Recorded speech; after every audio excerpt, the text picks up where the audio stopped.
Welcome to my blog.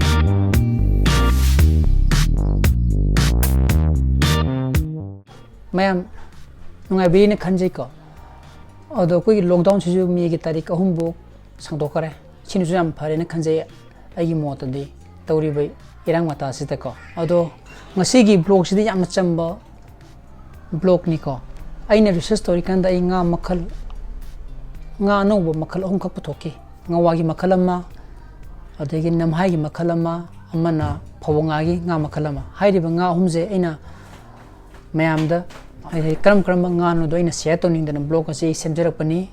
ai ngasi gi blog si semaga ai je yamna haire singe khange nai uchage nai blog si semjab acha deko idi only nga khutani na putok sei je ai gi oza mingone pallaba da professor development ai gi oza jidi nga chama hena puthokram ni ko anu boina adun ai gi oza di sigi lamasi da fish taxonomy gi lamasi da india khanatana atopa foreign country du jamna masak maming nairaba madugumba pajamani aduna kram nga no do mayam yeminar siko sijina igi ahanba nga peerless profundus phongba paper du niko sida ina uchiriba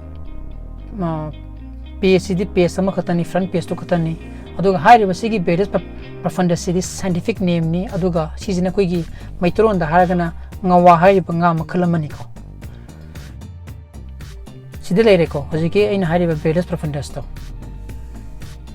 CJ Mizoram gi Kaladan haiba turenedegi parakibni aduga phone bana 2011 da phone kiba aduga season magi maps and magi location doni season 2013 da agi ani subanga pethe expected forest phone kiba paper doni ko pethe expected forest age ko gi maitoron da haragana ko gi phawunga gi manga makhalamani season Kao river hariba Kaladan drainage ki turenedegi phone kibni ko aduga sida uliba picture sina nga si farki wa jaga duni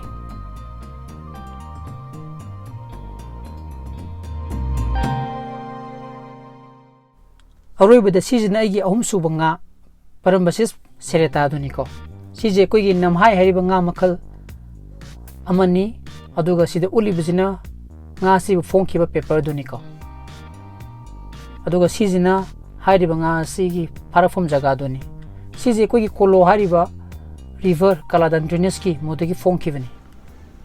ai yamne in details di hajadre ko yam tentakna hairabada koina spaina nga phone na ba nga na wo paper in phone na ba honar pakanda koina paper ma irani nga gi photo no ma gi location mo hap pakanda koina ko related journey na thara ne tha kanda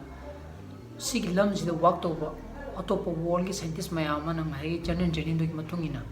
moina review pirani comment pinarani yaya de na matungina koina phone na ba ngata ni ko dona saina phone na bo ona ba kanda thatu changba yawi adegi chahina chagana chahi madum changba yaw ai gi nga sina dum leiri makhai di ai gi mingje dum leihurani ko aduna mayam ngasi gi blog asi nungai te habu to comment box da haibiro ai matung ta bu su nungai bai blog sem na bai hona jarake aduga video sibu pambi ba thola gati like button tum nambiramo share to piyo aduga subscribe nambiyo subscribe number kanda bell icon nambiyo maduduna aina anuwa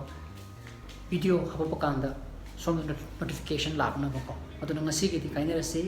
please be safe and be healthy.